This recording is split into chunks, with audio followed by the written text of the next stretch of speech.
Razredni boj po razrednem boju. Hvala za besedo in povabilo. Zdaj najprej mogoče samo dve besede, kar se tiče teme, se sliša. Kar se tiče same teme predavanja, zdaj upozorili so me da pred samim tem predavanjem, da bi mogoče moglo biti uvodno predavanje malo bolj splošno, pa naravnsko, recimo ne toliko precizirana tema, ker sem je najavil abstrakto zdaj. Jaz sem se odločil za bolj precizno pa aktualno temo iz dveh razlogov. Eden je čist, kar se tiče koordinacije med posameznimi predavatelji v tem ciklusu. Zdaj, če bi razlagal zgodovino koncepta, pa nekaj recimo splošne družbene določila, družbene razmere, kako se razredni boj manifestira v različnih družbenih pa zgodovinskih situacijah, bi se to prekrivali z nekaterimi predavanji, ki so že najavljena, recimo o teh polemikah marksizma s postmodernizmom, z identitetnimi politikami, teorijami postindustrijske družbe bo decembra predaval Stipe Čurković, tako da že recimo malo reklame za naprej naredim. Medtem, ko mislim, da bo Sašo Furlanko, kar ga poznam bolj o teh ekonomskih teorijah, se pravi v polemikah znotraj ekonomskih teorij oziroma akademske ekonomije oziroma marksistične kritike, mainstream ekonomske misli in obratno, tako da bo to kot nek memento. Tukaj bom ta film memento, se pravi, bom že upošteval, da so bile nekatere stvari že povedane, pa bom šel bolj hiter skozi njih, pa boste pol za nazaj, recimo, kasneje dobili. Drug razlog, zakaj je bolj aktualna, konkretna tema je zato, ker mi gre glede na to, da nismo na faksu, ne na neki konferenci, ampak da gre za neko javno predavanje z neko splošno publiko, se mi tudi prej gre za nekaj, kar se je nekoč v tem prostoru že izvajalo. In je zelo posrečeno ime, sicer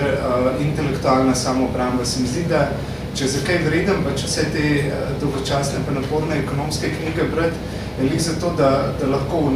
neki situaciji recimo predaš neke nastavke za možnost recimo tega, kar se je včasih imenovalo kritika vsakdanjega življenja. Se pravi, neke nastavke, neke koncepte, neke perspektive, s katerimi se recimo da ideologije v praksi, ki smo vsak dan pričali, ki vsak dan doživljamo, gledati drugač, kritizirati in mogoče celo to motivira neka politična akcija. Se pravi, zdaj povzemanje recimo zgodovine teorij razrednega boja, čeprav se temu ne bom čisto izognil, zelo hitro zdrsne v akademsko polemiko. Kdo je kdaj bil na kakšni marksistični konferenciji, ve pač, koliko dolgočasno in brezplodne so pač te polemike, tako da to bom dejansko res skrčil na minimum, pač vsi, ki jih recimo ta strogo akademski del bolj zanima, boste pa zelo verjeten tekom letnika pač dobili še dodatna pojasnila. Tako da zdaj bom začel s to čist kratko, zelo nekako reducirano, poenostavljeno zgodovino samega koncepta in pač družbenih situacij oziroma zgodovinskih razmer, v katerem je doživljal svoje ključne spremembe. In sicer začel v leta 1848 z Marksovim komentarjem tedanjih vstaj v Parizu. Kot verjetno veste, so bila leta 1848 sta bile dve veliki delavski vstaji v Parizu, in sicer februarska in junijska, in Marks je potem kot komentar tega obdobja napisal svojo znano knjigo Razredni boj v Franciji. In o njem, zdaj v podrobnosti se ne bom spuščal, ampak kar je ključno za Marksa v razliki med februarjem in junijem leta 1848 v Parizu, in zakaj je to važno za teorijo razrednega boja, je to, da februarja buržoazija, malomeščanski demokrati in pariški proletariat nastopajo skupaj pod geslom republike, demokracije, pravic in tako naprej. Se pravi, izbojujejo proti preostankom aristokracije oziroma restaurirane aristokracije in tako naprej proti neki tej heterogeni, kompleksni, protislovni družbeni formaciji, ki je bila takrat Francija, nastopijo v imenu liberalnega univerzalizma in pa, kar Marx kritično imenuje imeno medrazrednega bratenja. Se pravi, fraternite je tisto geslo francoske revolucije, ki leto 1948 v Parizu splava na površje, še bolj kot svoboda in enako še bolj je poudarjeno bratstvo. Se pravi, bratstvo med tovarnarjem in delavcem, bratstvo med štacunarjem in rudarjem in tako naprej. Se pravi, vsi skupaj združeno z ramo v rami objeti nastopajo pač v imenu tega fraterniteja in Marx to na več mestih v tej knjigi kontrastira z Junijem. Se pravi, z junijskim pokolom v Parizu, kjer je ta isti potem, ki je nastopal, se pravi, še februarja istega leta, kot predna straža neke demokratične buržoazne vstaje. Ta isti proletariat brez usmiljenja pokoljejo, pač buržoazija se obrne in malo meščanstvo se obrnete stran, pokažete hrbet in Marx v tej knjigi to komentira, da to je tisto bratstvo, ki je sijalo na oknih gospodskih četrti Pariza, medtem ko je proletarski del krvavel in ječal. Se pravi to, kar je ključno tukaj za teorijo razrednega boja, kar je za Marxa tako zgodovinska, politična kot teoretska lekcija teh dveh dogodkov, je to, da je vsaka politika bratenja, se pravi medrazrednega bratenja, politični samomor. Se pravi, vsakeč, ko se pusti in bolj to pač v naslednjih delih in tudi zgodovine sama je pokazala, da vsakeč, ko se pusti speljati v imenu nekih domnevnih občečloveških idealov v zavezništvo za buržoazijo, ga ta kasneje izda in potem plača svojo ceno v krvi. Recimo Minč je bil v tej knjigi Vzpon Kitajske in propad svetovnega gospodarskega sistema, ki je nedavno tudi šla v slovenskem prevodu, pove isto za leta 1989. Popolnoma ista situacija in še bi lahko naštevali primere. Se pravi, to je neka zgodovinska situacija, v kateri lahko vedno razberemo to lekcijo iz leta 1948, recimo iz začetka sodobnega delavskega gibanja in iz začetka tega, čemur se pa kasneje reče komunizem in socializem. Potem, recimo, druga pomembna Marxova refleksija je Pariška komuna, se pravi leta 1871,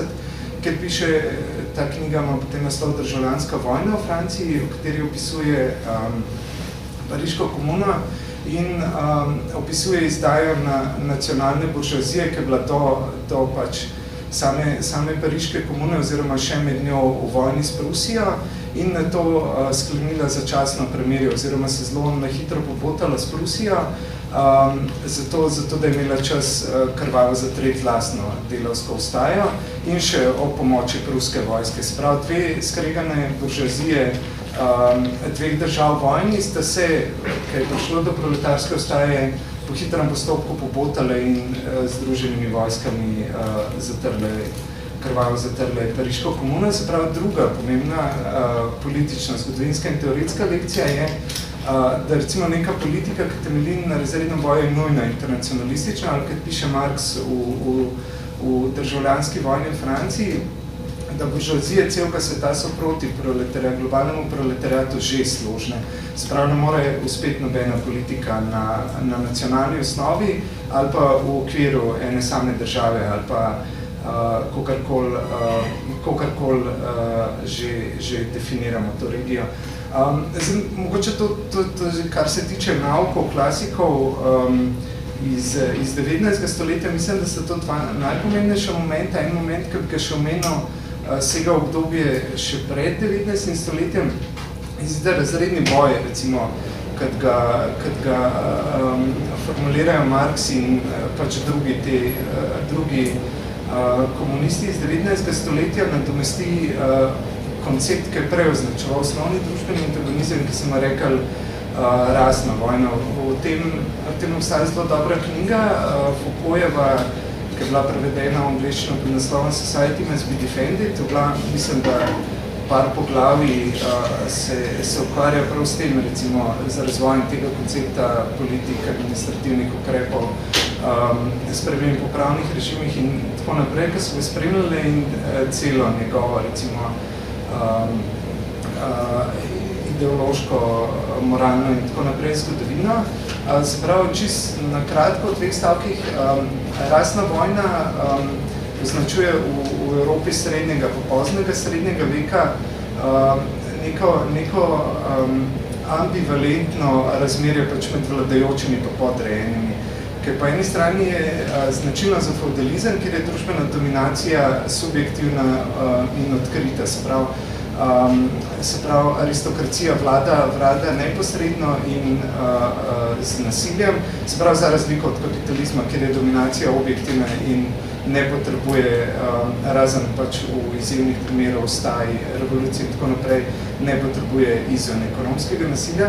Medtem, ker v feudalizmu tudi davke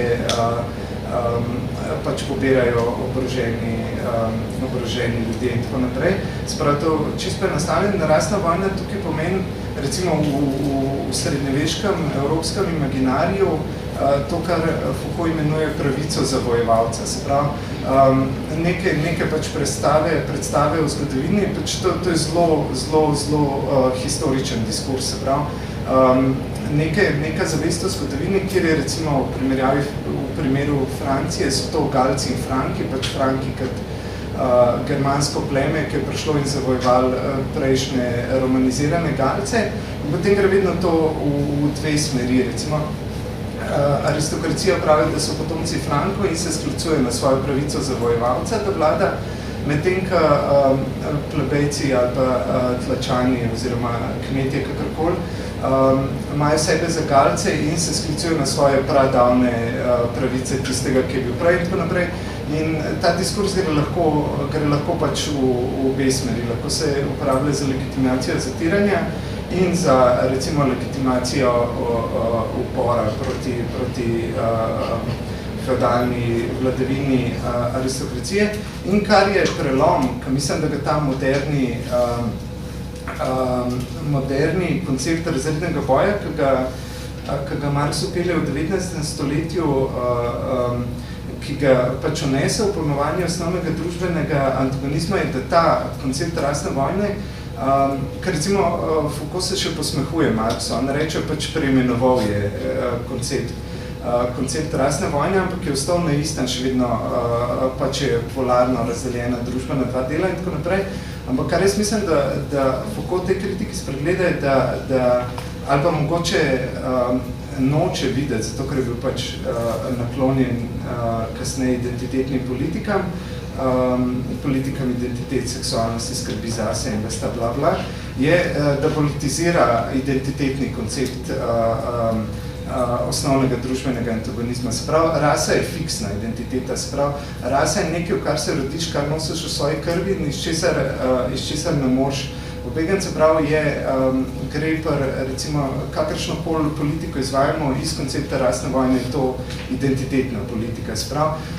medtem, ker razredni boj eksplicitno izhaja iz samih objektivnih družbenih razmerij, se pravi,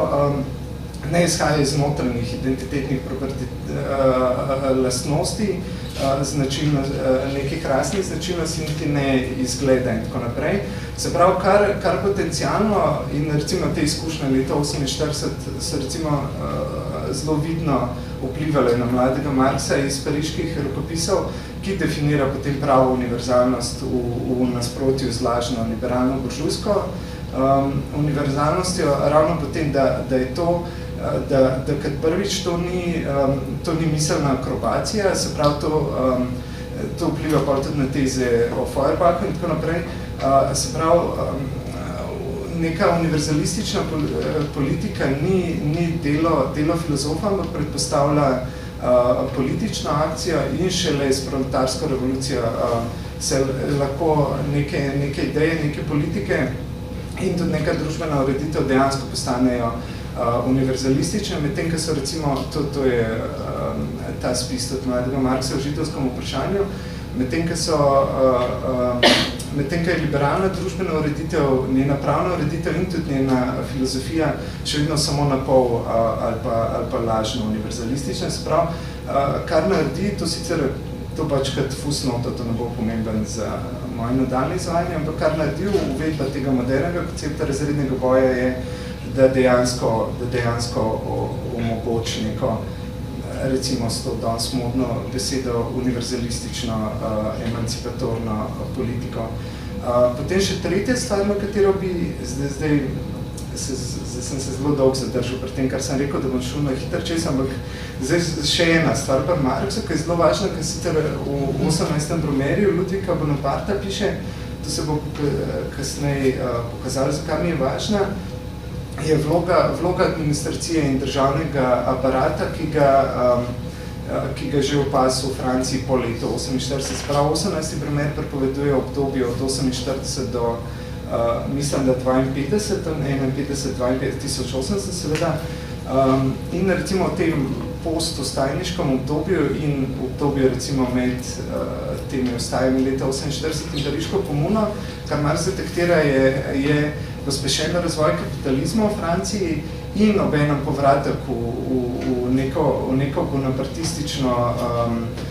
obliko vladavine, potem, ko so upori leta 48 uspešno zatrti in obenem razraščanje državne administracije. Sprav, kar je tukaj ključno, ni sicer, pol bom povedal, zakaj je to povezan z vprašanjem razrednega boja, kar je recimo pomembno je, da se razvoj kapitalizma v Franciji, recimo v tem nekem pospešenem obdobju, v drugi polovici 19. stoletja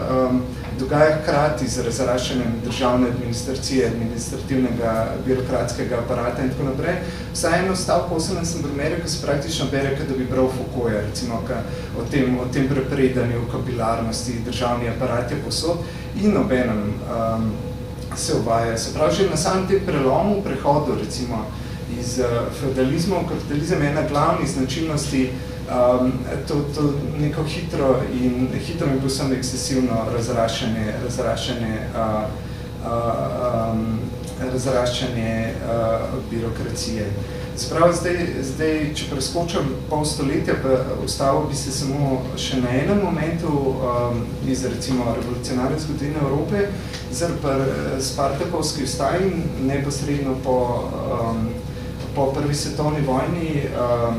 v Nemčiji. Zdaj spet me ne bo zanimala toliko sami zgodovinski dogodki, ampak recimo, kaj je bila lekcija, ki za teorijo razrednega boja iz izkušnje Spartakovske vstaje potegne Rosa Luxemburg. Zdaj, Rosa Luxemburg je že med vojno in v zaporu ogromno pisala proti militarizmu, se pravi, ves čas je agitirala proti militarizmu in bolj recimo v nekih kasnejših refleksijah na recimo takratno dogajanje politično v Nemčiji je recimo svoje nasprotovanje militarizmu artikulirala z teorijo razrednega boja, se pravi proti nacionalizmu in domoljubju, se pravi, kar se je takrat zgodilo v Nemčiji, je bila ta velika, kot verjetno veste, pač ta velika izdaja socialne demokracije in množično priključevanje, množično širjenje šovinizma, podpiranje vojne in tako naprej, v imenu nacionalnih interesov. Se pravi, in tukaj je Rosa Luxemburg nastopila v imenu razredne pozicije proti nacionalni poziciji, se pravi, ne v imenu nemškega ljudstva, ampak v imenu internacionalnega proletariata in to je očitno tudi iz teh njenih razmišljanj o sovjetski revoluciji, ker je sicer kritizira Lenina, Trotskega in tako naprej, ampak obenem spodbuja revolucijo v Nemčiji, ker pač mora biti revolucija nujno globalna. ne more se zadržati v okviru enega naroda ali pa ene države. In recimo v tem primeru je to, kar je bilo leta 1948 v Parizu bratenje, je bilo v letih 1818-19 v Nemčiji, oziroma pa še prej, in med prvo svetovno vojno nacionalizem, militarizem in domoljubje. Se pravi, neke vrste veliko bolj morbidno, ki sem rekel šovinistično in agresivno, ampak še vedno v osnovi medrazredno bratenje v imenu lažno univerzalističnega cilja, se pravi nacionalnega interesa. In drug element, ki je pač pomemben iz teh polemik v zgodnem 20. stoletju, je pa boj proti revizionizmu, kjer je bila Rosa Luxemburg pač z določenimi politiki, marksističnimi teoretiki in tako naprej, v konstantnem sporu, pač proti recimo verjetju v mehanicizmu pa objektivnih zakonov zgodovine, kjer se bodo, recimo tudi če priznamo, da obstaja nek razredni antagonizem v neki tazga kot razredni boj, se bo to skupaj z razvojem produktivnih sil, se pravi brez nekega nujnega političnega revolucionarnega posredovanja razrešilo v končni zlom kapitalizma. Sprav, recimo, če povzamem neke glavne polemike, pa glavne zgodovinske izkušnje, v katerih se ta klasičen koncept razrednega boja formulira, so kritika bratenja, kritika nacionalizma oziroma domoljubja in kritika revizionizma. To recimo pri vseh klasikih marksizma, razen pri tistih, ki so sami revizionisti, imamo nekako te tri elemente. In zdaj bom spet preskočil pol stoletja in samo na hitro povzel, recimo, kaj so bile, če je bilo, recimo, politika bratenja ali pa tega, recimo, krščanskega ali pa demokratičnega socializma v 19. stoletju, recimo, tista teorija in politika, ki so najbolj nasprotovali marksizmu in teoriji razrednega boja in politike, ki iz nje izhaja. In če bilo to, recimo, v prvi polovici 20. stoletja revizionizem in nacionalizem, so bile to, recimo, na sredini in, recimo, v 50-ih in 60-ih so bile to kritike birokracije. Zdaj se malo ponavljam, nekaj ste me poslušali že v Moderni galeriji po leta ali pa še kdaj prej, vam je to verjetno že znano, ampak mislim, da je nujno, da na hitro pač povzamem to, kar sem že takrat govoril, pa za konsistentnost cele zgodbe. Mogoče še ta detalj, kot fusnoto, da razglašenje konca razrednega boja je bilo tudi del uradnih ideologij realsocializma več ali manj po celem vzhodnem bloku, sploh po drugi svetovni vojni. Zdaj nisem videl, a je Lev Centrih tukaj, če je, on verjetno točno vel, ker je sovjetski ustavi, pa kjerga leta je bilo to, jaz sicer ne vem natančno, bilo to razglašeno, ampak dejansko je bilo to je bila recimo uradna stvar, najkasneje v 60-ih, tam nekje v 50-ih je bil razglašen razredni boj za končan in uradna ideologija vzhodnega bloka je bila, da z ukinitvijo privatne lastnine in privatnega lastništva nad produkcijskimi sredstvi tudi razredi več ne obstaja, da s tem tudi razredni boj ne obstaja. Sprav vse, kar ostajajo, so neka tehnična vprašanja, recimo distribucije, koordinacije znotraj produkcije, usklajevanja količin materialov s količino outputov in ugotavljanje, recimo neko statistično ugotavljanje potreb prebivalstva, ki jim je pač treba prilagoditi produkcijo.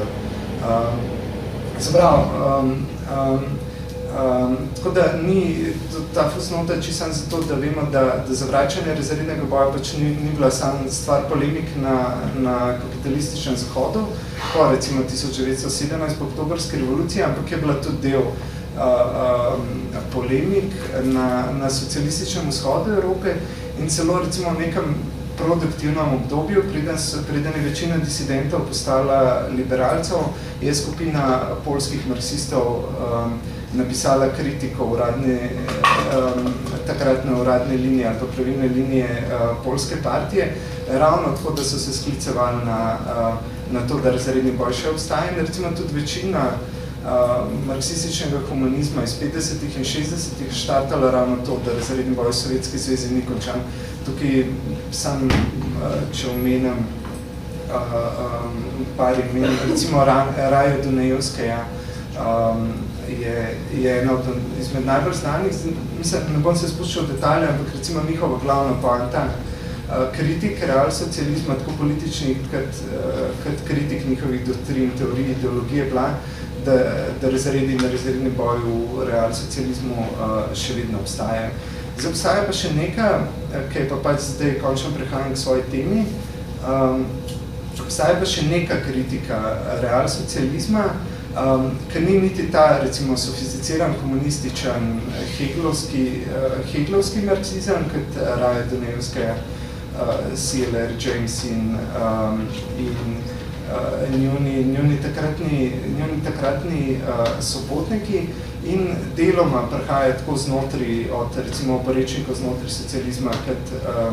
kot sociologov Zahoda in sicer to je, jaz sem to imenoval kar Gilasovski novi razred. Se pravi, verjeten Gilas je najslavnejši, njegovo knjigo so brali od Anglije do Kitajske in je blazno veliko komentirali. In v tej knjigi on postavil, kritiziral, sprejemal in tako naprej tezo, da razrednega boja v klasični obliki v realsocializmu ni se pojavil nov razred in ta razred je socialistična birokracija. Se pravi, kritika realsocializmu, recimo, kako bi rekel temu publicistična ali pa naivna sociološka kritika realsocializma od tam nekje konec 50-ih, v 60-ih se nekako vrti okoli tega problema novega razreda, kritik birokracije, etatizma in tako naprej kot glavni značilnosti realno obstoječih socializmov. In tukaj je zanimivo, kako tukaj koincidira recimo ameriška konzervativna in evropska levičarska sociologija, recimo v nekem momentu, konc 60. Se pravi, ta teza o koncu ideologiji Daniela Bella, to kdorkoli študiral sociologijo, verjetno se to spomne že iz prve letnika, če v enem stavku povzame, se pravi, njegova teza, mislim, da tam nekaj iz konca 50-ih Daniela Bella je, da so ideologije nehale obstajati, ker je tako v zahodnem reguliranem New Dealovskem kapitalizmu, kot v vzhodnem realsocializmu nastopila neka administrativna, birokratska družbena ureditev, se pravi, ni več ključnih političnih in ideoloških razlik, obstaja samo še tekmovanje v industrijskem outputu in v oboroževalni tekmi. Se pravi, gre za golo tehnično tekmovanje, tiska proizvede več raket, in tiska proizvede recimo več ton jekla ali pa naštanca več avtomobilov, bolj na dolgi rok zmago v tej tekmi. Se pravi, ne gre za neke recimo ključne ideološke ali pa politične razlike, ampak za razlike med efektivnostjo tehnokratskega upravljanja, ki bodo odločile, ali bo na dolgi rok pač prevladal socialistični ali bo prihodnost človeštva socialistični ali recimo New Dealovski reguliran kapitalistični birokratizem. In recimo podobne predstave najdemo tudi pri nekaterih francoskih novolevičarskih sociologih, kot so recimo Touraine pa Castel, se pravi, recimo strinjajo se o tem, da je recimo ključna determinanta sodobne družbe v 60-ih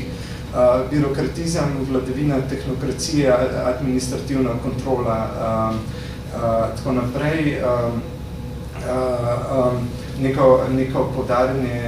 poudarjanje tehničnega upravljanja ali pa administriranja družbe. In recimo iz tukaj izhaja tudi Schumpeterov pesimizem, kar piše o prihodnosti kapitalizma in piše, da v administrirani, regulirani družbi je tisto, kar izginja, kar on z obžalovanjem zapiše, ampak kot neko nujnost, dejansko ne vidi recimo poti iz tega ali pa kakršne koli druge prihodnosti za človeštvo, da v tej administrativni družbi izginja ta podjetniška energija in iniciativa in sama figura podjetnika, kot tazga se pač zgubla v nekem tem v vladavini kartelov, monopolnih struktur, dirigirane ekonomije, pač ni več mesta za tis presežek inovativnosti, ideje, energije, ki je utelešil pač nek klasičen liberalni meščanski podjetnik. Se pravi, to, kar sem zdaj na hiter preletel, pa o čemer sem že večkrat govoril, tako da se pa bojim, če bom zdaj še enkrat to ponavljal, da bom tako, kot je Jeremy Bentham rekel za Roberta Ovna, da skozi govori isto. Na koncu pa naseli par ljudi v par majhnih hiš in temu reče uspeh. Zdaj, intelektualni background, ki sem ga zdaj na hiter očrtil, je obenem neoliberalni background, background neoliberalne kulturne revolucije, se pravi, o ekonomsko-socialnem, recimo, aspektu neoliberalizma sem govoril že lani, se pravi, da bom skoncentriral na, recimo, to kulturno, intelektualno, moralno klimo, recimo, tega prehoda iz neodilovsko welfare modela v neoliberalni modeli. In kar je značilno za to intelektualno klimo in moralno in recimo ideološko, je, da je splošen konsens v družboslovju med filozofi in tudi vsakdanje izkušnje pač delovnega ljudstva kažejo, da bo prihodnost človeštva ali socialno-liberalni ali pa realsocialistični birokratizem. In ravno zaradi tega poudarka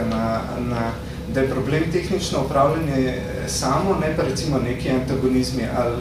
ne bojo politični, ekonomski, razredni ali kakršnikoli že. Spravi, da je problem sama dominacija administrativnega aparata nad potem nastopta dve različice, leva pa desna tega antibirokratizma in antientatizma, spravi nek vrste levi pa desni antietatistični, antibirokratski libertarizem. Se pravi, po eni strani ta administrativna dominacija zatira podjetniško energijo, to je recimo Schumpeterov pogled, ne, podjetniško energijo, inicijativo, ekonomsko svobodo, ali pa recimo pogled Ranciera, ki ga ponavlja že več ali manj celo svojo kariero, da pa zatira možnosti spontanega izbruha nekih kreativnih energij, različnih glasov in tako naprej, da so mesta v družbi rigidno postavljena, potem temu uprava policija. To bi bil recimo eden od recimo najbolj znanih, izpostavljenih, tudi cenjenih primerov tega levičarskega antiadministrativizma. Če tako rečem, to sem si nekaj razmislil to besedo, ki izhaja pač iz izkušnje leta 68. Sprav koncept rezervnega boja je v ozadju z nastopom nove levice, prevladuje kritike potrošniške alienacije in pa po drugi strani predvsem nad levico razočaranje nad konformizmom proletariata, predvsem po izkušnji leta 68, in pa čakanje na vstajenje novih družbenih gibanj. To recimo Andrej Gorc je temu čakanju postavljen proletariata še en pač od teh publicističnih sociologov posvetil celo svojo intelektualno kariero. Zaprav, vsi modni sociologi in filozofi, ne glede na to, a so iz Amerike ali Francije ali iz Anglije, ne glede na to, a so konzervativci, recimo, ali levi libertalci,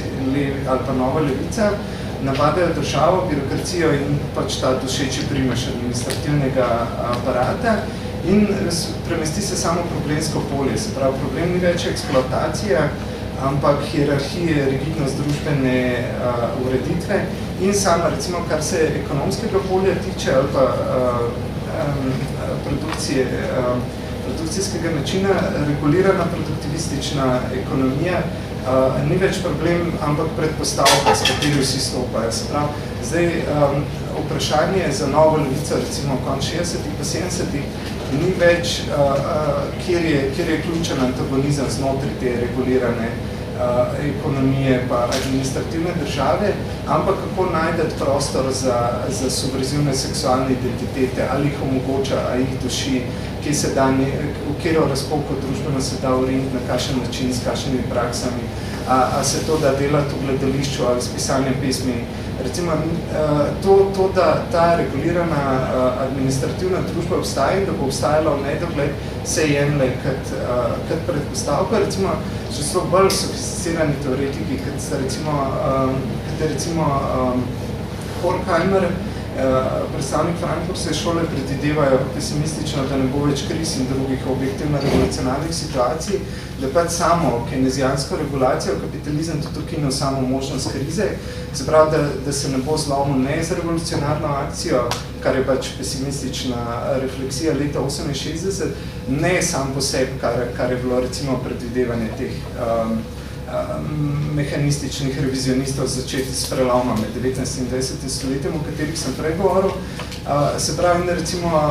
Adorno, Horkheimer imata popolnoma pesimistično poanto potegnete oziroma zaključek, medtem, ker recimo Marcuse in še mnogi drugi stavijo na novo družbene gibanja, manjšine, tako spolne kot rasne in tako naprej. Se pravi, tisti, ki ohranijo minimum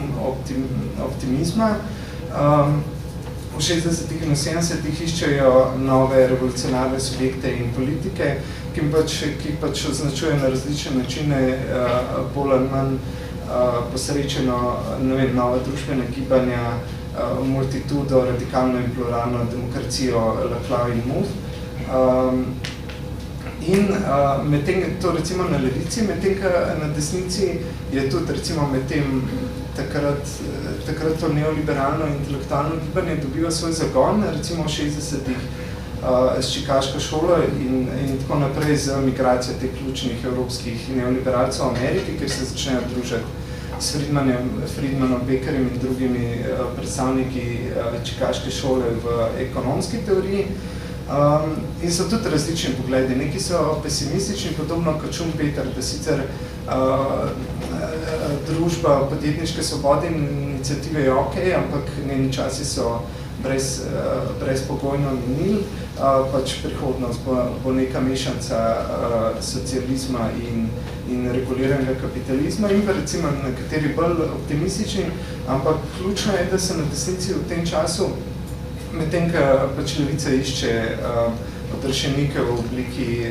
novih družbenih gibanj, rasnih manjšin in tako naprej. Se pravi, kar je zanimivo, da tukaj se v bistvu vrne na to prej teoretsko raven rasne vojne. Se pravi, spet da recimo nekatere veje levičarskih teorij spet dajo rasi tis primat, ki ga sama uvedba, sam ta teoretski ali pa epistemološki prelom, ki ga sama uvedba koncepta razrednega boja preseže, se potem spet vrača in različne oblike identitetnih politik. No, medtem, ko se levica, polk te zgodovina je pokazala ne ravno produktivno ukvarja s temi problemi in temnišče. Z desnice prihaja nek revival figure podjetnika, ki je Schumpeter v 40-ih že z obžalovanjem odpiše. In če zdaj spet prevrtim 50 let naprej recimo in grem v sedanjost, po koncu, kar se zgodi v tem umestnem obdobju, recimo v 50 letih od konca 60-ih do danes, da pride nekaj bolj postopno, recimo na zahodu Evrope, nekaj bolj abruptno, recimo v Latinski Ameriki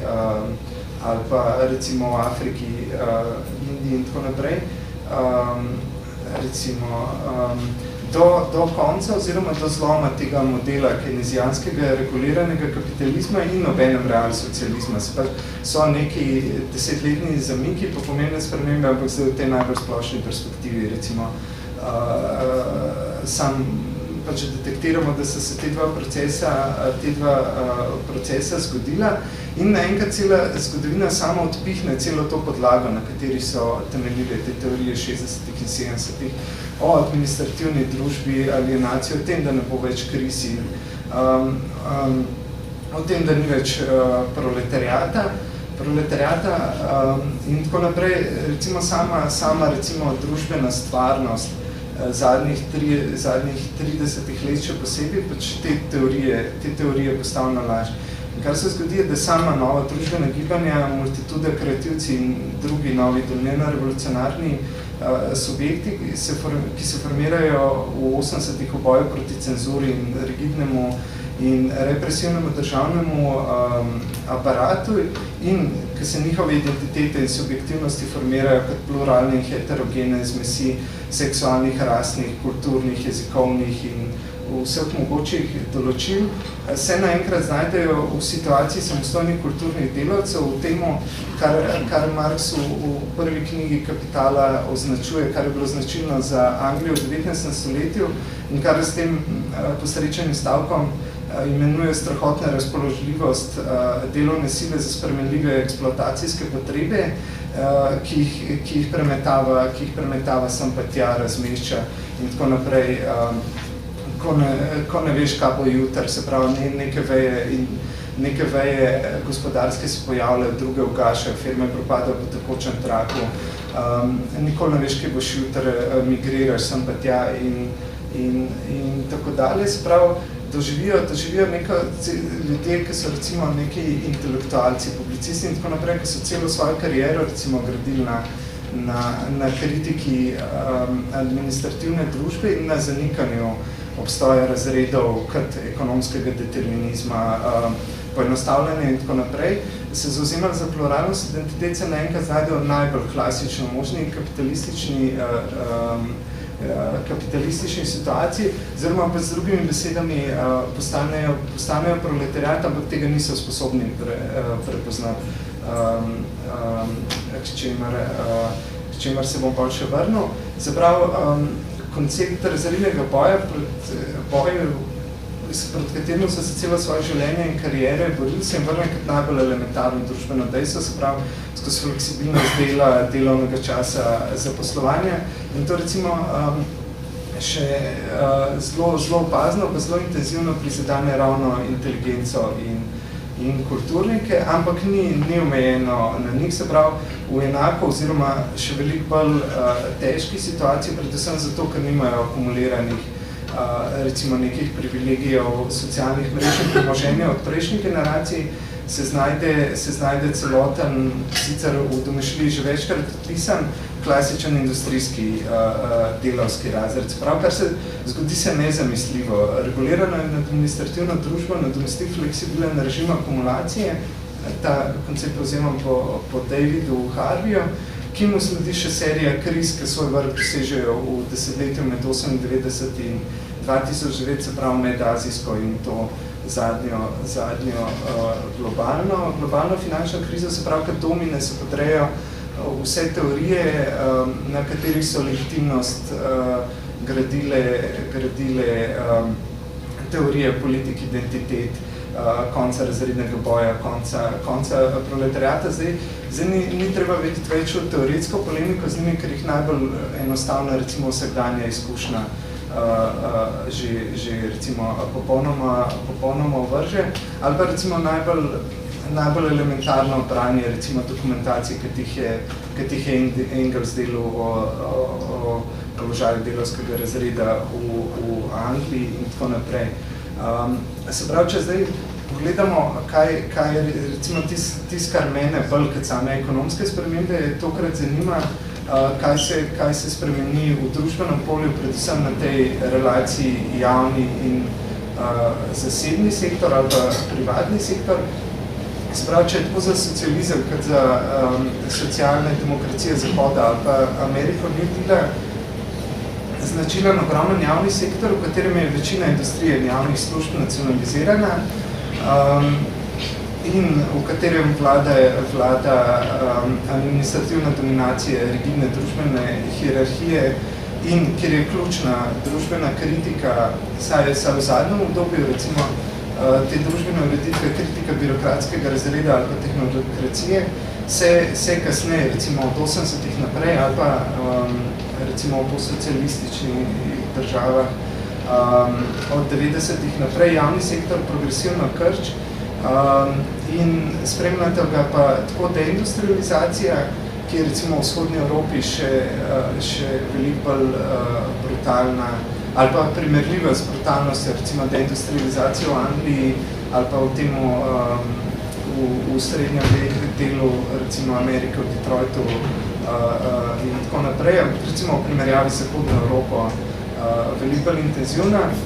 in pa privatizacija in industrializacija prej neindustrijskih in javnih družbenih področij. Mislim, kulturo, univerzo, poskuse privatizacije zdravstva in tako naprej, se pravi privatizacija medijskega polja in tako naprej, in pa pojavljanje novih privatnih tovarn in podjetij. Zdaj sicer v vzhodni Evropi je tovarn zelo malo, novih tovarn, v glavnem stare propade, pa se zapira, ampak recimo za Kitajsko je značilen ali pa recimo za vzhodno Azijo. Nasplošno ta prehod iz težke industrije v visoko tehnološko po eni strani, po drugi strani pa v proizvodnje nekih predvsem potrošniških dobrin, se pravi proizvodnje premoga, jekla, ladjedelništva in vse te težke industrije, kot proizvodnje recimo elektronskih naprav, sestavnih delov in pa obeskov za ključe, okvirjev za očala in tako naprej. Ampak mislim, to niti ni to bistveno. Bistveno je to, da recimo tudi v vzhodni Evropi, kjer je bolj kot ustvarjanje novih produktivnih panog ali pa grajanje novih tovarn značilna industrializacija prej neindustrijskih panog, kot za Kitajsko je značilno, da so te nova gospodarska področja ali pa procesi, ki se odpirajo, so vsi privatni. Se pravi, ni važno, kako ali se privatizira prej javni sektor, ali se preprosto ene dele uniči ali pa pusti propast, da se naredi nove privatne. V vsakem primeru je vse, kar se zgodi novega, tako čez to, kar bi Schumpeter rekel, kreativno destrukcijo, kot s privatizacijo, je privatni sektor, ki postaja vedno bolj večji, še poseben relativno glede na vedno manjši javni sektor in obenem se, recimo na kulturno, ideološko, moralnem področju se ta val seksualnih identitetnih subverzij 70. in 80. se nekoliko umiri in recimo v ideološkem boju prevlada desna različica tega libertarnega antibirokratizma pa antietatizma, se pravi to oslovljenje figure podjetnika, iniciativnosti, prodornosti človeka, ideje, ekonomske svobode in pa tudi osebne odgovornosti, se pravi ta nek desničarski, libertarni individualizem postane, recimo, če gledamo medijski diskurs ali pa vsakdanje razprave ali pa recimo, ko bi rekel, duh dobe, s tem malo idealističnim izrazom postane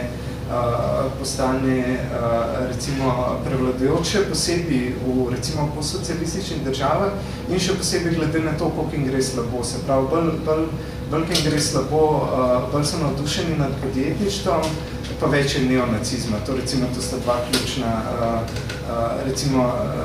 ne vem, neonacistični nasilni spadi recimo niso neznani tudi v Sloveniji, ampak jih je recimo še neprimerljivo več v Rusiji pa na Poljskem. Se pravi, bolj, ki gre neki državi slabo, več ima malih podjetnikov, pa več ima neonacistov in vprašanje, kaj je slabše tega. Se pravi, začne se odpirati, se pravi, ta desna različica antibirokratskega libertarizma bi mogla biti triumfalistična. Se pravi, kakorkoli pogledamo statistike, kazalce ekonomskega razvoja, družbene analize, sociološke analize, kakorkoli obrnemo, javnega sektorja je čedalje manj. Čedalje več industrije je privatizirane. Ne vem, privatizirajo se banke, zavarovalnice, celoten finančni sektor, privatizirajo se univerze, zdravstvo, transport, družbena infrastruktura, privatizirajo se vrtci in domovi za ostarele. Se pravi, navdušenci nad svobodo trgovine, podjetniške iniciative bi mogli biti navdušeni in triumfalistični, ampak niso. Ne? In zdaj ključno vprašanje je, zakaj niso, se pravi, zdaj končno dokončno prehajam k svoji temi. Se pravi, prostor za podjetniško inicijativo, to privatno polje, ki se odpre s privatizacijo tako na vzhodu in na zahodu in pač z drugimi neoliberalnimi družbenimi in ekonomskimi ukrepi, nekako ne funkcionira. Se pravi, ta prostor za podjetniško inicijativo nekako ne funkcionira, kot bi mogel. Ljudje sicer imajo ideje, ampak pri 30 še vedno živijo pri starših. Samostojni podjetniki in male privatne firme se komi prebijajo skozi mesece in inovativna podjetja, ki nudijo konkurenčne poslovne rešitve, sprot propadajo. Se pravi, za vsako klasično težko industrijsko tovarno propadete še 2-3 firme za konzulting. Se pravi, v čem je problem? Če imamo in privatizacijo, in krčenje javnega sektorja, in krčenje recimo državne kontrole, tako imenovan ali tako opevan umik države iz gospodarstva, če smo imeli žametne revolucije, če ni več socializma, če na faksu noben več resen ekonomist ne predava Keynesu, v čem je bolj problem? Zakaj ta privatni sektor noče nobene prosperitete, ne generira te prosperitete, ki bi jo mogel pač po recimo desničarskih liberalnih ekonomskih teorijah. In odgovor, ki dokazuje, da je pač med genijem pa idiotom zelo tanka meja, pač te iste ideologije je, da privatni podjetniški sektor ne funkcionira, kot bi moral, ker administrativno-regulativni družbeno-ekonomski model v resnici še ni propadel. Se pravi, še vedno obstaja birokracija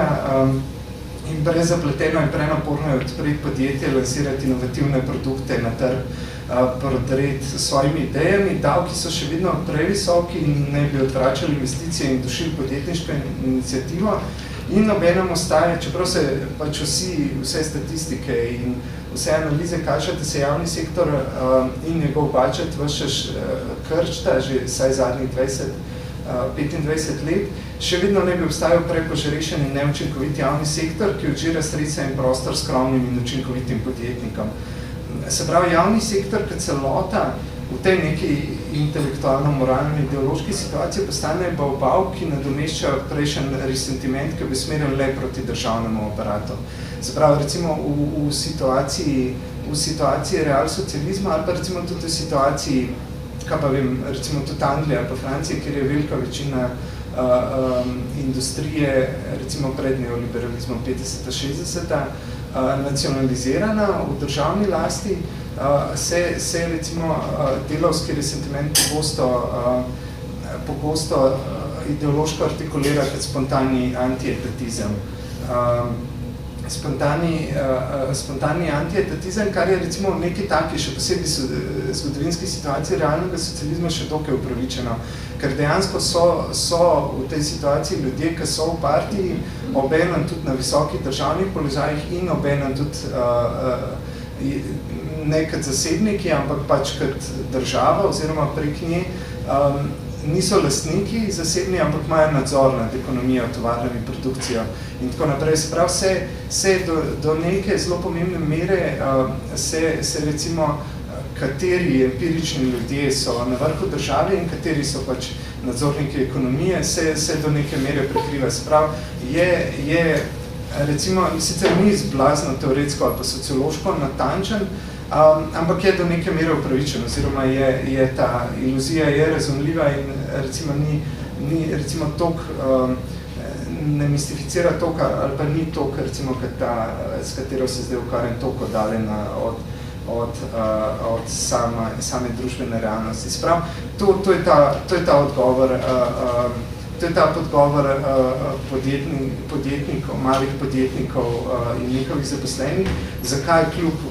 vse naraščajoči privatizacije, umikanje javnega sektorja, umikanje države, ta privatni sektor še vedno ne funkcionira, pač še vedno imamo državo, v resnici se ni nič spremenila. To je ta odgovor in kaj je, zdaj bomo na par osnovnih točkah probal pogledati, kaj je težava te podobe družbe, pa recimo te publicistične, recimo To je neka družbena teorija, ki zelo dobro funkcionira na televiziji. Recimo, če ste brali od Bourdieja na televiziji ali pa njegove te kritike medijskih intolerantov, to je recimo neka ta teorija, ki mi je pisana na kožo in ki je v bistvu toliko pod vsako ravnjo kritike, da jo je pravzaprav je težko zagrabiti, oziroma resno obravnati, ampak bom kljub temu poskušal nekako sistematizirati in potem recimo tudi zavrniti. Se pravi, kaj je problem te podobe družbe, v kateri imamo privatizacijo, ki pa obenem ni privatizacija, ker imamo še vedno rdeče direktorje, lovke in hobotnice, ki še vedno nadzorujejo in pač ne pustijo dihati poštenim privatnikom. Se pravi, prvo dejstvo, ki ga recimo ta podoba ne upošteva, da je sicer res, da je preživetje v privatnem sektorju težko, ampak da ni nič drugače tudi v javnem sektorju. Se pravi, da položaj recimo raziskovalcev, če predstavljam solnjenček asistentov, medicinskih sester, učiteljic in policajev, ki delajo obvezne nadure, delajo na enoletne pogoje, pogodbe, imajo ali zamrznjene plače ali jih ne prejemajo, ki čakajo po pol leta na honorarje, če so freelanceri, se pravi, doživljajo proces, ki je analogen tismu v privatnem sektorju. Se pravi, kolikor so izgubili delavci recimo v sektorju, ki se je privatiziral recimo v tovarnah, v industriji, kolikor so oni izgubili redne zaposlitve, socialne dodatke,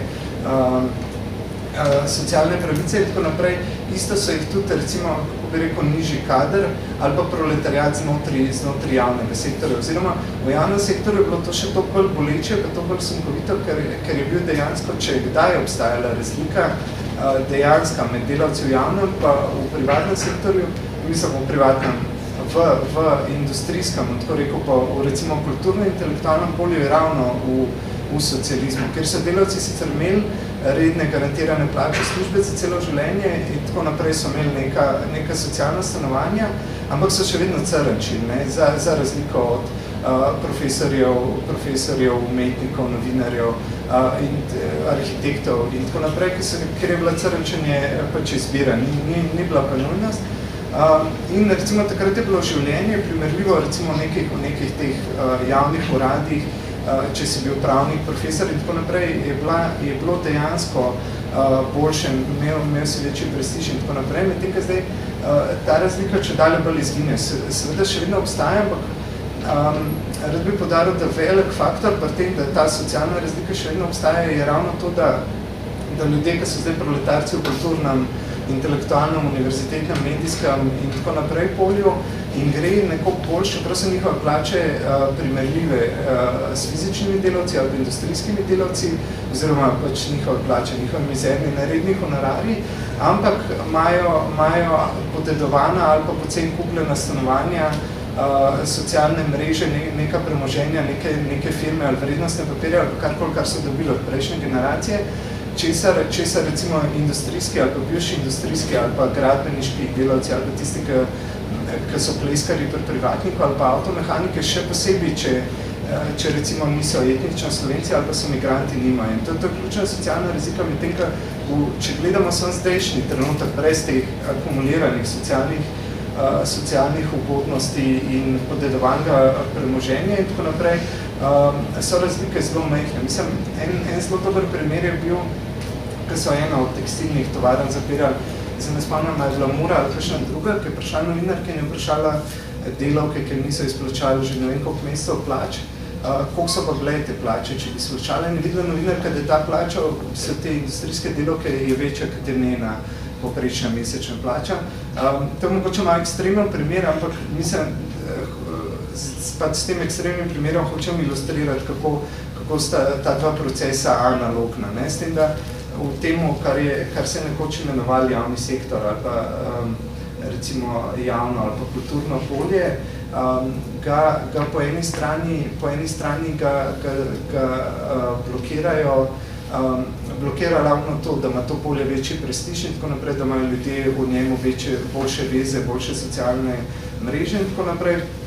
da se nasplošno bolj znajdejo, po drugi strani ga pa pospešuje to, da so slabo sindikalno organizirali, ker pač recimo arhitektom ali pa asistentom na faksu pred 20 leti ni padalo na pamet, da bi naredili neko močno sindikalno organizacijo, kar jih pa zdaj tepe po glavi. Še posebej tiste, ki šele vstopajo še posebej tiste, ki šele vstopajo v polje. Se pravi, to je prva težava. Če pogledamo v javno polje, vidimo, da se dogajajo iste stvari, kot v privatnem. Se pravi, ne drži že na prvi točki, ne zdrži najbolj osnovne empiričnega preverjanja ta teza, da je tistemu javnem sektorju pa dober, pač med tem, ko se mi ubijamo za nekega privatnika. Mislim, da ta teza, če pogledamo življenjske in delovne razmere, recimo še posebej medicinskih sester, učiteljice, prav teh poklicev v javnem sektorju, ki so še posebej proletarizirani in ki se nekako pokrivajo s tistimi področji, ki največ žensk dela, se pravi ta še spolna dominacija, poleg razredne, socialne in ekonomske. Se pravi, je ta obtožba precej smešna. Je pa res, da obstajajo recimo ljudje v javnem sektorju, kot so, ne vem, vrhunski sodniki, vrhunski kirurgi, vrhunski profesori in tako naprej, politiki, pač visoki politiki, visoki državni sekretarji, visoki državni, ki so dejansko zelo dobro plačeni in imajo zelo dobro življenje, ampak to v primerjavi z pač nekom, ki pleska za privatnika ali pa ki šraufa avte za privatnika, niso pa v primerjavi z njegovim šefom. Zdaj celo vprašanje, ampak recimo, če vistete tisto revijo Top Manager, so privatni kapitalisti tisti, ki so najbogatejši tako v Sloveniji kot globalno in so v bistvu plače, recimo, kaj povem, ustavnih sodnikov ali pa poslancev, če zraven niso še privatni podjetniki v primerjavi z njihovimi smešno majhni. Se pravi, za razliko te neke enostavne delitve privatni sektor, kjer se ljudje pošteno trudijo, vlagajo svojo podjetniško inicijativo, svoje kreativne ideje in bla bla in tako naprej, ampak za njih ni denarja, ker jih uničujejo visoki davki, s katerimi ki se mečejo ta neproduktiven in lagodno uživajoč javni sektor, bi, recimo, če je to taka, tako da zanimam table, da bi narisal taka neka delitev, bi jo predlagal tako, da imamo in javne kapitaliste in zasebne kapitaliste in imamo javni proletariat v javnem sektorju in zasebne. Se pravi, ni bistvene razlike med nekim dekanom, rektorjem, upravnikom bolnišnice, ne glede na to, je ona v zasebni javni lasti, med direktorjem Pop TV ali pa javne RTV SLO, njegovim odnosom do lastnega proletariata in delovnimi razmerami, v kateri živijo in delajo njihovi uslužbenci. Se pravi, ta sama delitev na javno pa zasebno postaja vse manj pertinentna za ta neka razmišljanja, še posebej, če uvedemo nazaj koncepte eksploatacije in razrednega boja. In še posebej, če upoštevamo, da se recimo privatne fakultete odpirajo z javnim financiranjem, da se veliki gradbeni projekti, v katerih poteka najbolj nečloveško izkoriščenje, v katerih je dejansko brez pretiravanja in metafor položaj delavcev, tak je bil v Angliji v 19. stoletju, financirajo z javnimi razpisi, oziroma da imamo dokumentirane primere zlorabljanja, neplačevanja, brutalnega izkoriščanja in nasilja ravno recimo v stadionu Stožice, ki se je zgradil z mestnim denarjem. Se pravi, v javno financirane projekte izvajajo privatne firme, ki pač izkoriščajo in maltretirajo svoje delavce najbolj brutalno kapitalistične. Se pravi, ta neka razdelitev je čedalje manj pertinentna in spominja, ker pogosto, to je ena od mojih osnovnih poant, pogosto se sami delavci se solidarizirajo pač svojimi šefi in svojimi podjetniki, kao vsi skupaj delamo v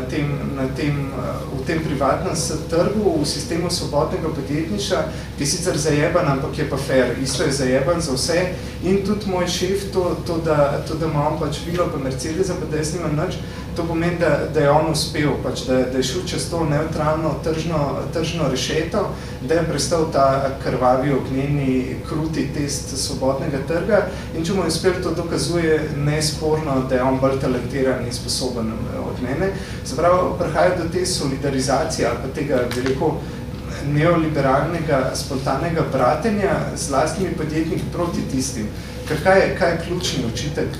javnemu sektorju, je to, da ljudje tam niso na položaju po svojih zaslugah, ampak so zaradi klientelizma, nepotizma, zato, ker pripadajo hobotnici ali pa čemu podobnemu. Ali pa recimo, kar spet načeloma ni neres. Ne? Vsi poznamo in pogosto se pač v demagoške momente mobilizirajo te primeri. Vsak pozna enega bratranca od punce, ki mu je njegova teta zrihtala, da zdaj dela na nekem sekretarijatu in ima boljšo plačo kot nekdo drug, ki ni nekaj nobenega poznal, pa pač, ne vem, pomiva posodo v McDonald'su, čeprav imate recimo isto primerljivo izobrazbo in tako naprej. Ampak nočem reči, da v javnem sektorju ali pa v državni upravi ni korupcije pa klientelizma, ampak ta obtožba je absurdna glede na to, da je ravno v privatni sektor sam funkcionira na klientelizmu in nepotizmu. Mislim, koliko kreativnih pisarn poznate, kjer ne bi bili ljudje, kjer ne bi bili skupaj zaposleni nek tim ljudi, ki se ne bi za razliko od požigalcev polnih dveh gospodov, ki ste ga pridržali, že prej poznali. Sprav, vedno nek tim prijateljev skupaj ustanovi firmo in recimo velika večina privatnih kafičev, restauracij, avtomehaničnih delavnic, bencinskih pump, predelovalnic plastičnih nakupovalnih vrečk in tako naprej so družinska podjetja. Sprav, velika večina teh novega, malega podjetništva, ki je bil spodbujan tudi kot državna strategija v 90-ih, pa recimo zdaj smo nažalost dobili to nazdanje temelječo ekonomijo, ampak recimo predtem je bilo spodbujeno samostojno ali pa malo podjetje še bilo naključna, pa isto slabomni dokumenti so spremljali, kot recimo zdaj to družbo znanja.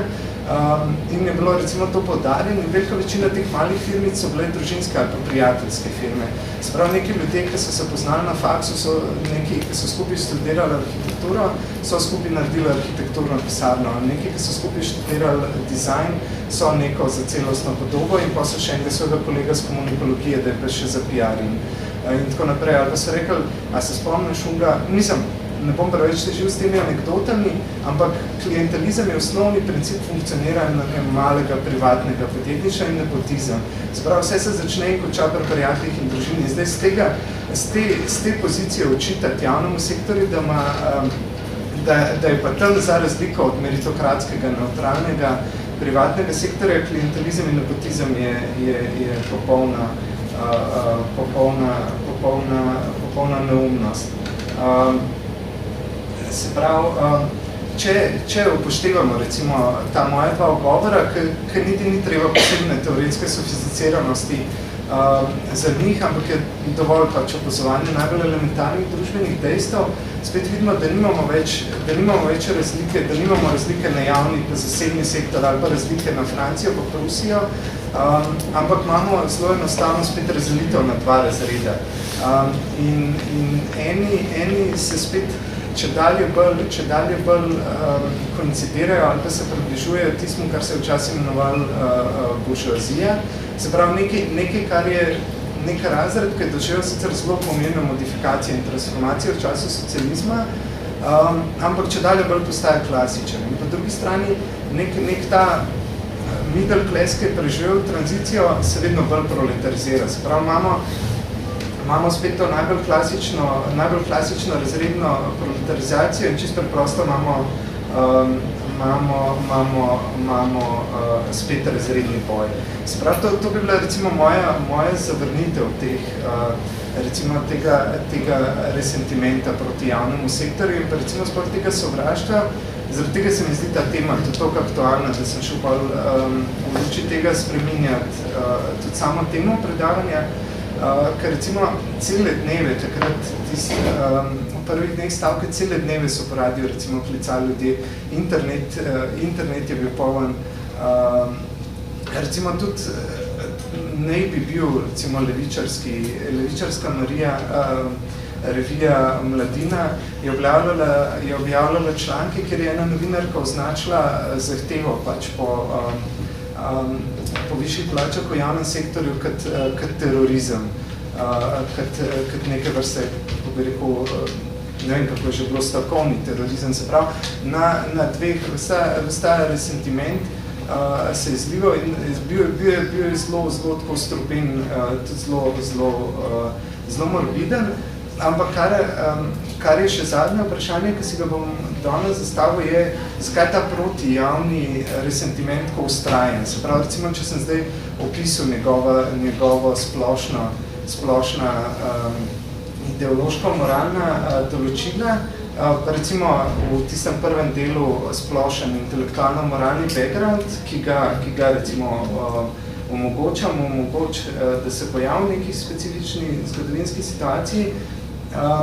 bi zdaj dodal še to vprašanje, zakaj vztraja, zakaj je to razširjen pa popularen. Mislim, ni ga težko detektirati, je pa mogoče večkrat teži na to. Tako da bom probal spet po teh nekih osnovnih izoliranih točkah, pa recimo probal na še to zadnje vprašanje odgovoriti. In sicer, kot prva točka države, ne? To sem že prej omenil, v realsocializmu je bilo to instanco eksploatacije dejansko možno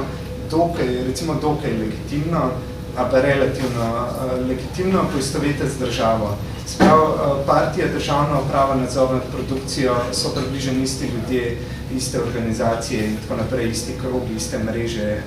če hočete. Kar pomeni, da je bil tudi ta resentiment, oziroma ni bil blazno slab začetek, če se je delavski resentiment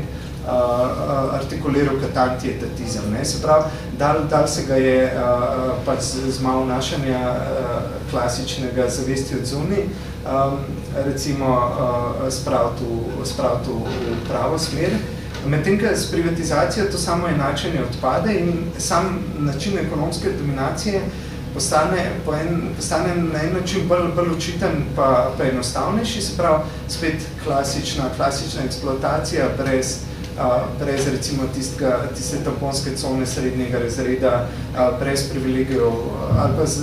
z izjemno zmanjšanimi privilegiji za javne uslužbence, za delavce v zdravstvu, izobraževanju, policaje, vojake in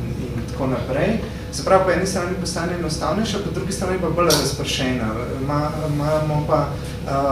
menedžerje, ki so obenem skriti lastniki, imamo te bypass pa spin-off firme, se pravi, sama lastniška struktura in tako naprej postane manj transparentna in bolj razpršena. Se pravi, se ne da več v nobeno eno točko, še najmanj po državo, recimo, dejansko produktivno, recimo, kritizirati z delavskega stališča današnjo družbo ali pa današnji sistem. Potem drug element je trg, kar sem tudi že omenil, malo sem prehitev lastne zapiske, tudi da se bom malo ponavljal, ampak lahko to vzamemo kot recimo povzetek, ki nastopa kot neutralen mehanizem meritokracije, ki je sicer neusmiljen, ampak saj selekcionira po sposobnostih in talentih, se pravi, z te perspektive malega podjetnika ali pa desnega libertarizma je bolj socialni darwinizem kot klientelizem. Se pravi, gre za neko sicer zelo, kako bi rekel, cinično pozicijo, ki priznava, da obstajata pač v družbenem življenju samo dve opcije. Eno je socialni darwinizem, ampak trga,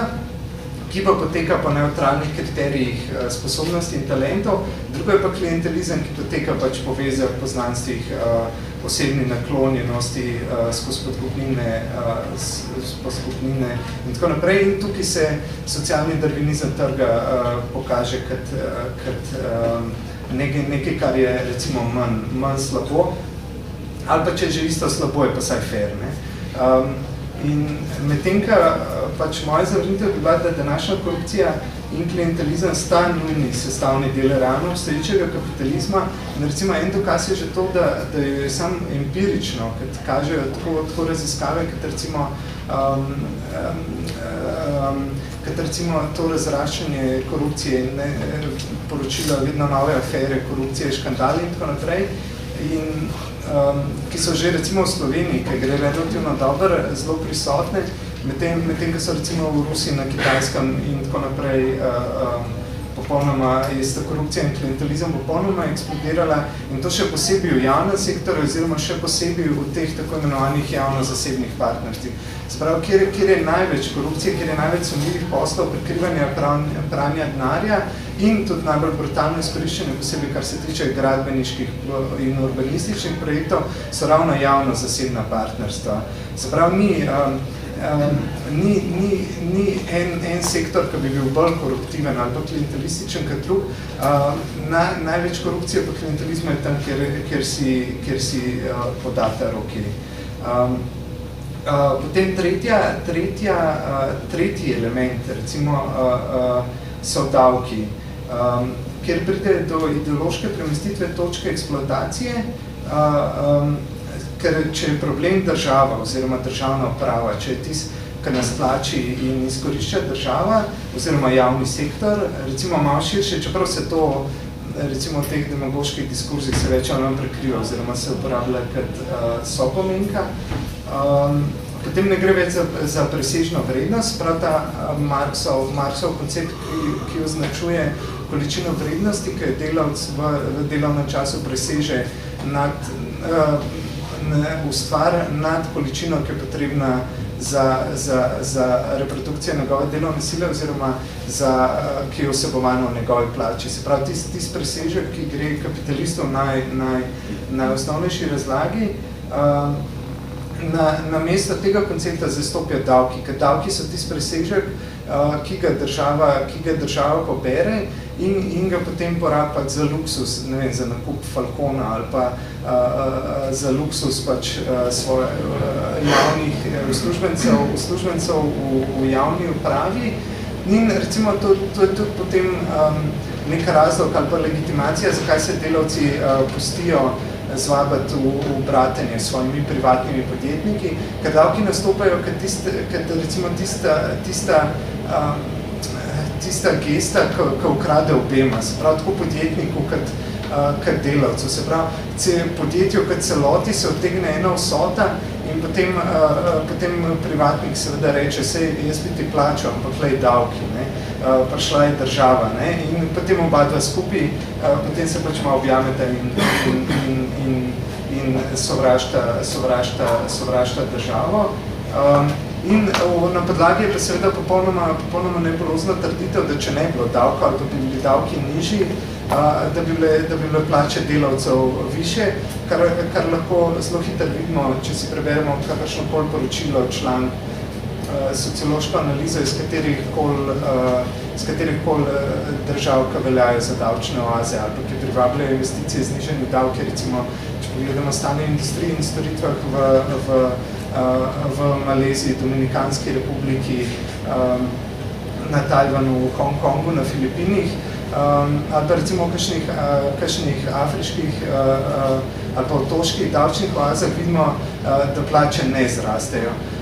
Oziroma, da so plače, in če jih primerjamo recimo s skandinavskimi državami Francijo, ki so znane pač po visokih davkih, vidimo, da je tam, ker je sicer iz drugih razlogov, davki niso tako, ampak da je in investicij in zaposlenosti več in da so plače više tam, kjer so visoki davki. Tako da, recimo, zaradi tega ta argument, recimo, ko ga privatnik reče, če me ne bi dacar obulil, ne bi ti plačal normalno, tako tam pa plačal 300 €, ampak drug mesec. Potem četrti in še kar je pomenilo še v davku, kar se tiče davkov, je to ključno, zdaj sem pozabil sam avtorja, ampak nek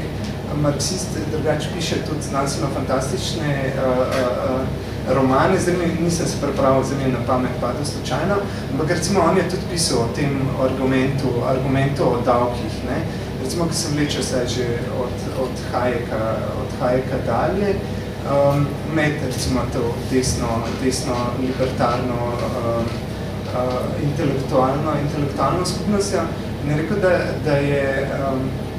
da je sovraštvo do davkov je izraz kapitalistične nezadostnosti, ali pa on je napisal, po angleščini je pisal failed capitalist, se pravi kapitalistični luzeri, tožijo nad davki, zato ker oni pač sposobni kapitalistični biznismeni,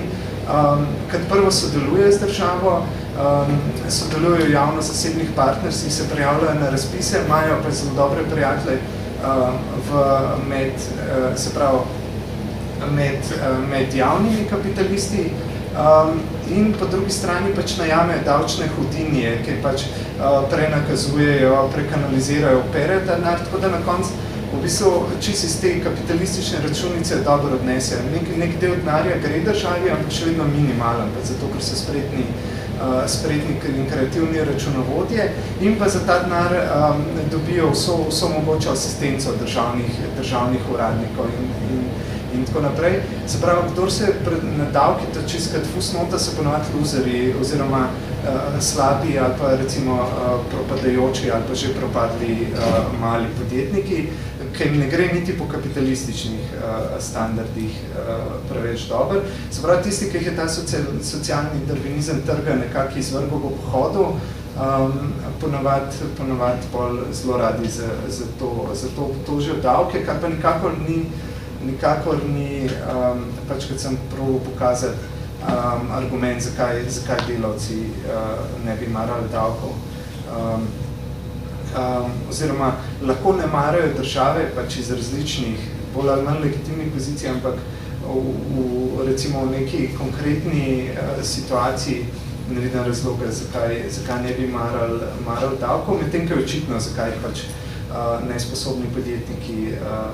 ne marajo. In potem še zadnji, meni se zdi najpomembnejši, recimo, kar se tiče politične relevantnosti in aktualnosti, element ali pa razlog, zakaj je ta protijavni resentiment ustrajen,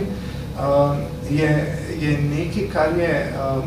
odpisal naslova, ne vem, ker ga poznam po blogu, ampak blog je naslov Splinter in pol nešest, tako da, če si bo kdo pogledal, in sicer on je avtor, ki se tako podpisuje, je poimenoval ta pojav negativna solidarnost. Sicer na angleški izkušnji, ampak se mi zdi, recimo, ne vem, če greš turistično v Anglijo, zelo hitro vidiš, da je spet isto res, kot v Marksovih časih, da pač, ko je pisal v predgovoru ali v uvodu k kapitalu, ker uporablja samo angleške primere, več ali manj angleške statistike in tako naprej, angleško zakonodajo analizira in tako naprej. In potem piše, da mogoče bojo kakšni Nemci se jezili, da to ni relevantno za njih, ampak da za vse tiste pač Anglija vam kaže zrcalo prihodnosti. In kar se tiče privatizacije javnega sektorja in spremljajočih jih pojavov, je deindustrializacije. Ukinjene socialnih pravic je definitivno Anglija spet tista, ki kaže ono zrcalo, jasnovidno zrcalo prihodnosti celotni Evropi, še posebej pa postsocialistični. No, in ta negativna solidarnost, kot je pač naredil neko manjšo, tako teoretsko kot sociološko analizo, je to, da si želiš za razliko od običajne ali pa pozitivne solidarnosti, kjer si želiš, da bi bilo vsem delavcem, recimo, če se prištevaš ali pa če si objektivno delavc, si želiš, da bi bilo vsem isto dobro, kot je tebi, oziroma je tudi tist, ki mu gre malo slabši, oziroma tist, ki mu gre malo boljši, solidaren z unim, ki mu gre malo slabši, in vsi skupaj si prizadevajo, da bi dvignili, recimo, raven delavskih in socialnih pravic, plač in tako naprej, na neko za vse, na neko čim višjo, kolikor je pač mogoče v danih razmerah in glede na njihove politične metode, iznajdljivost, moč in tako naprej, na čim višjo raven. Teka negativna solidarnost je obratno. Vsi se želijo, da bi jim bilo toliko slabo, kot je njim, ali pa še malo bolj. Recimo, to je ta klasičen resentiment nekoga kašljaka pri privatniku, in recimo potem ne mara študentov, ki so na štipendijah, ker on je pa delal že par 18 za 300 evrov na mesec in pol je jedel nek plesniv kruh, ampak je preživel, zakaj bi zdaj te študenti pa pač jedel svež kruh. Recimo nek ta tip razmišljanja, plus kult podjetništva, o katerem se že prej govoril, in pa osebne odgovornosti, ki se recimo, saj pri nas, še posebej za korenino, ampak recimo to je bila neoliberalna strategija več ali manj povsod, kjer so bili recimo te procesi bolj izraziti pa intenzivni in se pravi ta home ownership med delavskim razredom, predvsem je to recimo Jazbinškov zakon. Se pravi, recimo na Kitajskem so imeli podoben ogromen projekt, kjer so spodbujali to odkupovanje stanovanj, se pravi, da postane delavec sam privatni lastnik svojega prebivališča in se zato tudi začne obnašati bolj odgovornost, prav ves ta kult samostojnosti, individualnosti, osebne odgovornosti in še vse druge zanimive stvari iz repertoarja liberalne moralne filozofije, ki se pač vlečejo že od zore kapitalizma. Se pravi, včasih so bile na srečo omejene v Anglijo, ampak jih je z globalizacijo čedalje več posod. Se pravi, te razprave o pogromi proti lenobi, da razprave o blagodejnih učinkih revščine, ki te spodbuja, da si bolj prizadevaš. Potem recimo te članki o levnih Grkih, ki imajo prevelik javni sektor.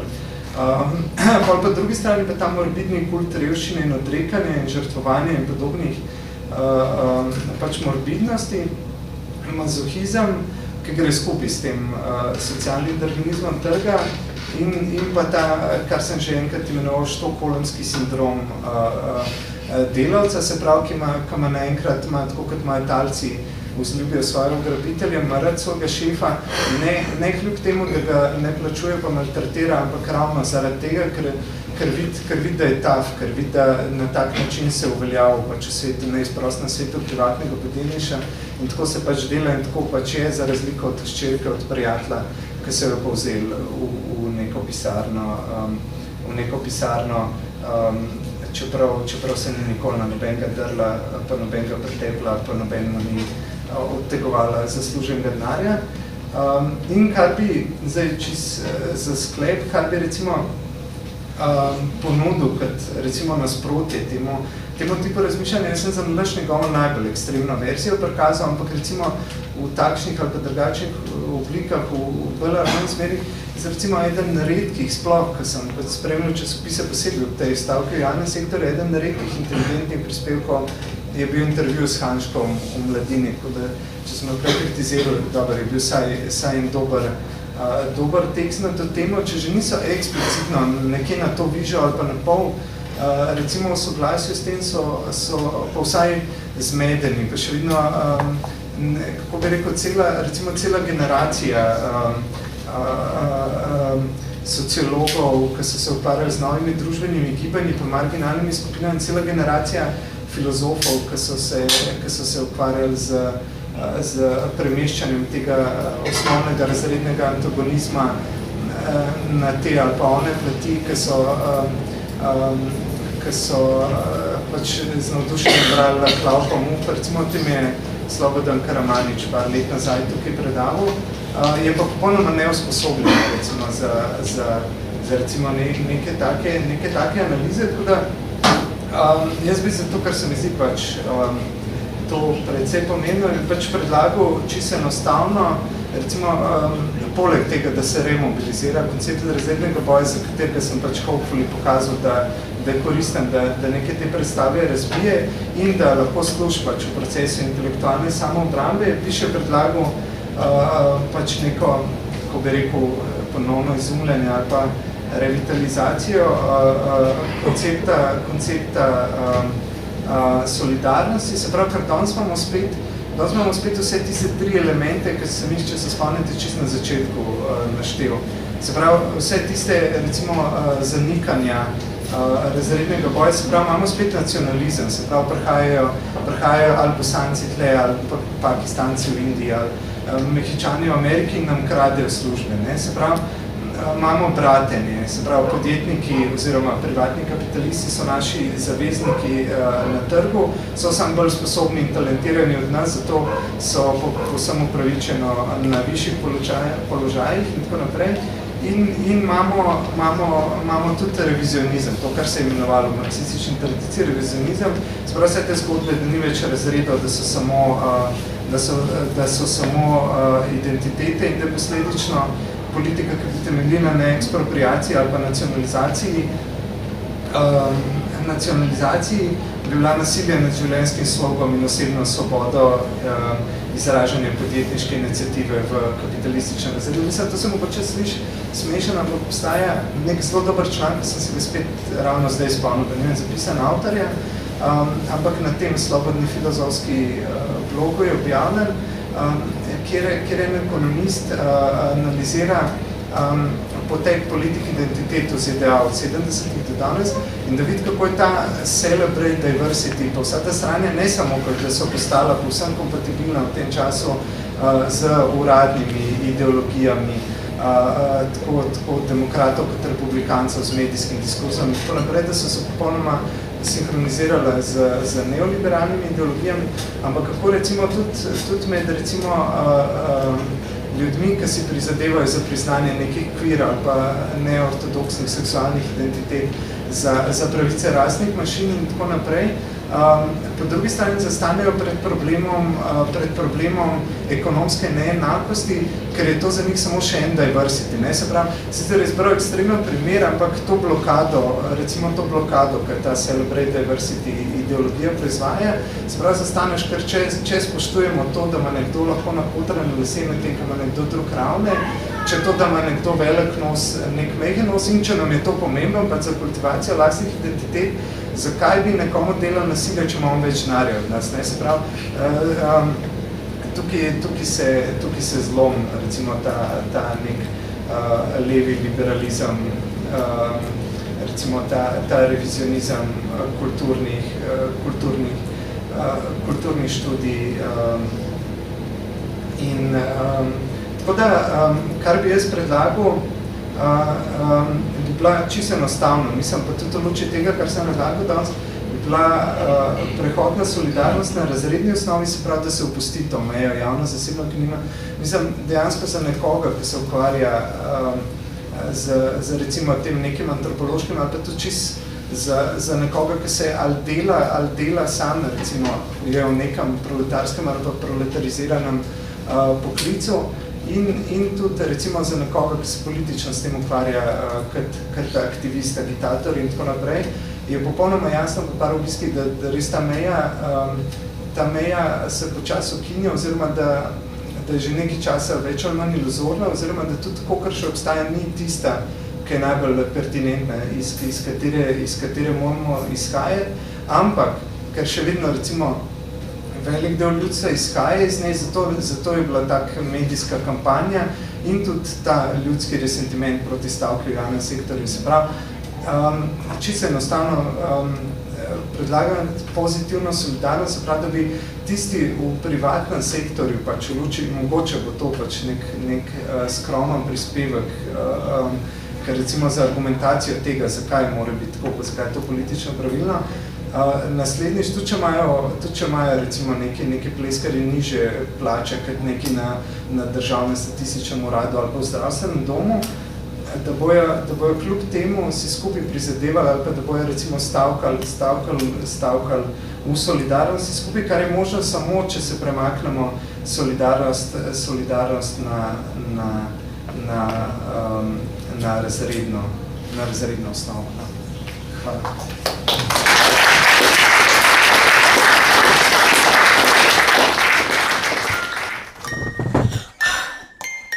Razredni boj po razrednem boju. 14-letnik Delavsko-Pankrske univerze. Predavanja vsak četrtek ob 18. uri v klubu Gromka na Metelkovi.